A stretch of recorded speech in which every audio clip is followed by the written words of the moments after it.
സാഡിസത്തിന്റെ പീക്കിലെത്തി നിൽക്കുന്ന ആൾക്കാർക്ക് ജീവിതത്തിൽ ഇങ്ങനെ കാണിക്കാൻ പറ്റുള്ളൂ.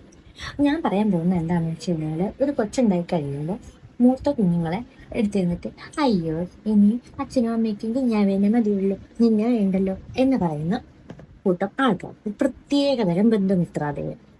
2, ഈ മൂത്ത കുഞ്ഞിനെ അനാവശ്യമായി അവരുടെ അമ്മയുടെ അടുത്ത് നിന്ന് മാറ്റുന്ന കുറച്ച് വൃത്തികെട്ട, അതായത് വളരെ വൃത്തികെട്ട ബന്ധുമിത്രാദികൾ. ഇവരെല്ലാം ഇൻഡയറക്റ്റ് ആയിട്ട് നിങ്ങൾ എന്താ ഉദ്ദേശിക്കുന്നത്, ആ കൊച്ചിന് അയ്യോ എൻ്റെ അച്ഛനും അമ്മയ്ക്കും എന്നെ വേണ്ട എന്നുള്ള ചിന്ത ഉണ്ടാക്കി കൊടുക്കാനാണ്. പിന്നെയാണ് ഏറ്റവും മെയിൻ ആൾക്കാർ.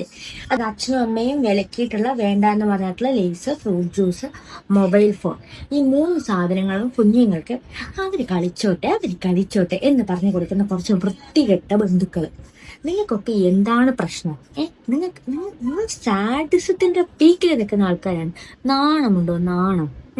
അച്ഛനും അമ്മയും ഒരു സാധനം വേണ്ട എന്ന് പറയുമ്പോൾ അത് കൊടുക്കാൻ നിങ്ങൾക്ക് നാണമുണ്ടോ? അനാവശ്യമായി പിഞ്ചു മക്കളുടെ ഉള്ളിൽ ഇതുപോലെ വിഷവും സങ്കടവും കുത്തിവെക്കുന്ന നിങ്ങൾക്ക് നാണമുണ്ട്.